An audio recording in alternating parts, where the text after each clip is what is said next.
Good morning. My name is Ram Naresh Meena. I am an assistant professor in Government PG College, Gangapur City.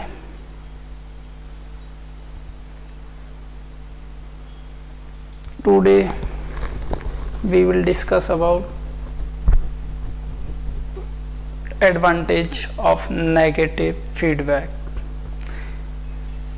सबसे पहले हम समझते हैं कि ऋणात्मक पुनर्निवेश के कोई दो लाभ लिखो।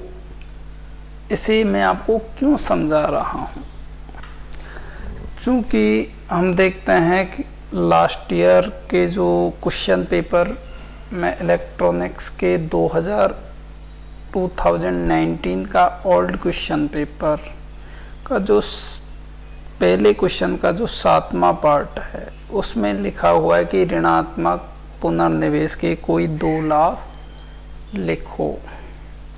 ऋणात्मक पुनर्निवेश के कोई दो लाभ लिखिए। Write down two advantage of negative feedback.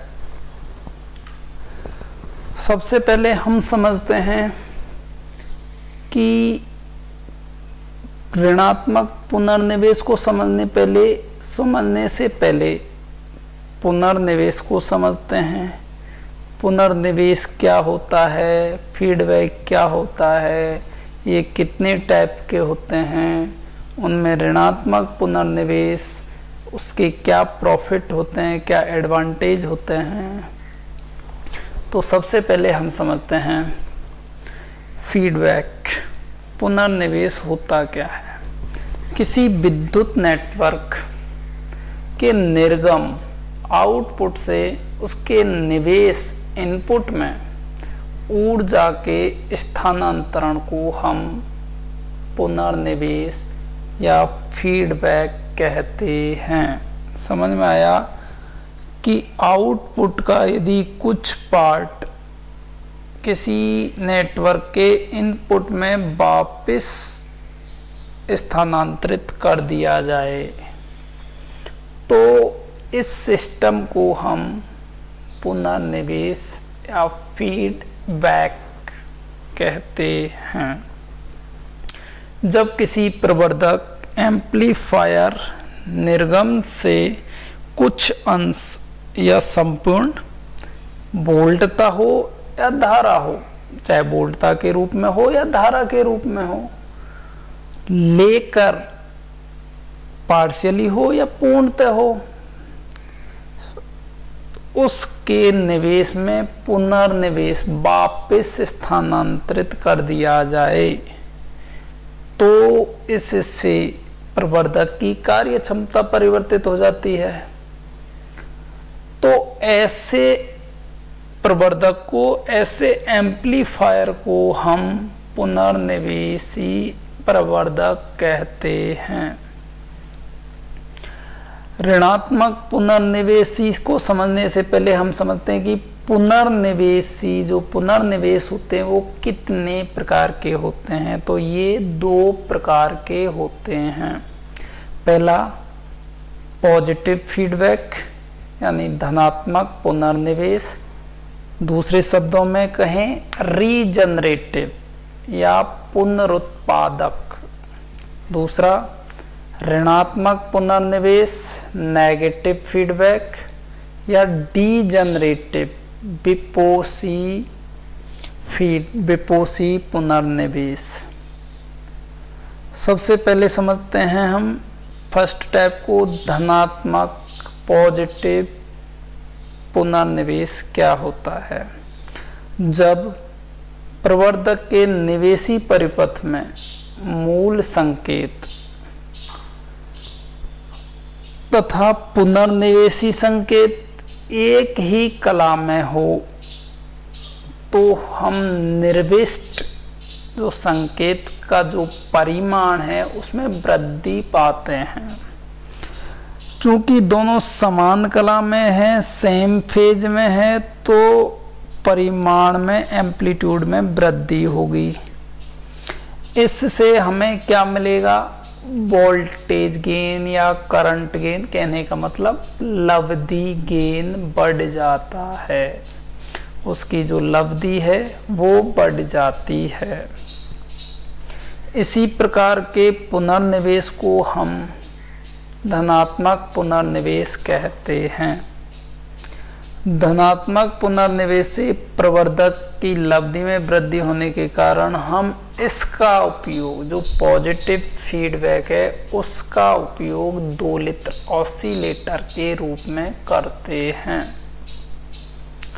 ठीक है, अब हम समझते हैं ऋणात्मक नेगेटिव पुनर्निवेश फीडबैक या विपोषी। इसमें उस डेफिनेशन के अपोजिट होता है।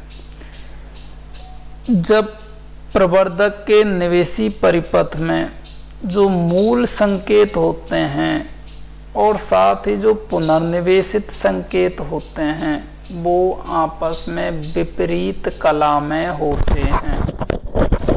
ठीक है, चूंकि ये विपरीत कला में है, विपरीत कला में होने के कारण जो रिजल्टेंट एम्पलीट्यूड होगा, जो संकेत होंगे आउटपुट के, उसके परिमाण में कमी हो जाएगी। इस प्रकार के पुनर्निवेश को हम ऋणात्मक पुनर्निवेश कहते हैं।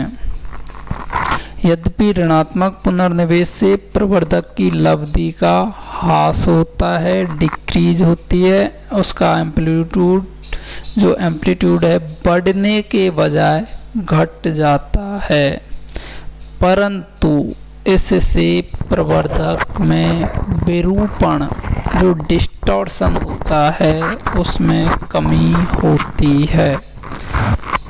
चूँकि लब्धि में कमी तो होती है, ह्रास होता है, लेकिन उसकी स्टेबिलिटी में सुधार होता है, स्थायित्व में सुधार होता है।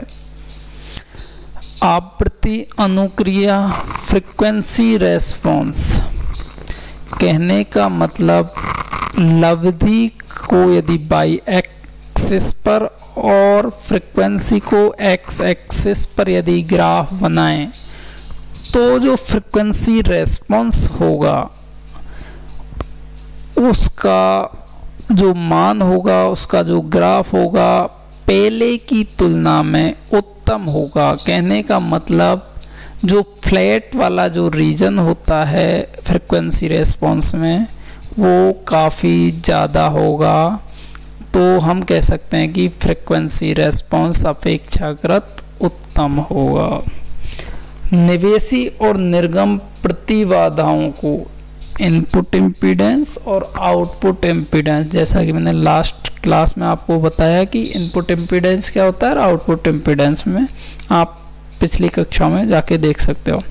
तो निवेशी तथा निर्गम प्रतिबाधाओं में परिवर्तन हो जाता है। ये परिवर्तन हो सकता है पॉजिटिव भी हो और नेगेटिव भी हो, कहने मतलब पहले की तुलना में परिवर्तित हो जाता है।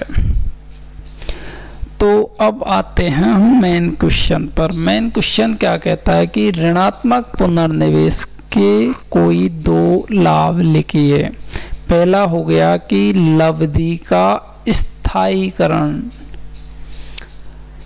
Stabilization of gain by negative feedback. Negative ऋणात्मक पुनर्निवेश के द्वारा हम लब्धि का स्थायीकरण, स्टेबलाइजेशन कर सकते हैं। दूसरा, ऋणात्मक पुनर्निवेश द्वारा अरेखीय विरूपण एवं रव का न्यूनीकरण, नॉन लीनियर जो डिस्टॉर्शन आ जाता है उसका मान कम होता है ऋणात्मक पुनर्निवेश सर्किट में। और जो नॉइज है, डिस्टॉर्शन है, जो नॉइज का मान है वो भी न्यून मिलता है as compare to positive feedback.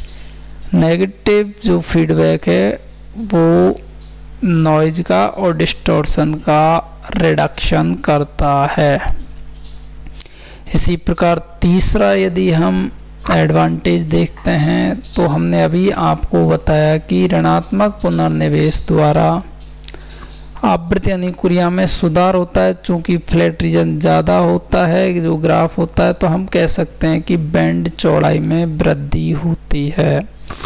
Improvement of frequency response and increase in the bandwidth of given circuit using negative feedback. Thank you.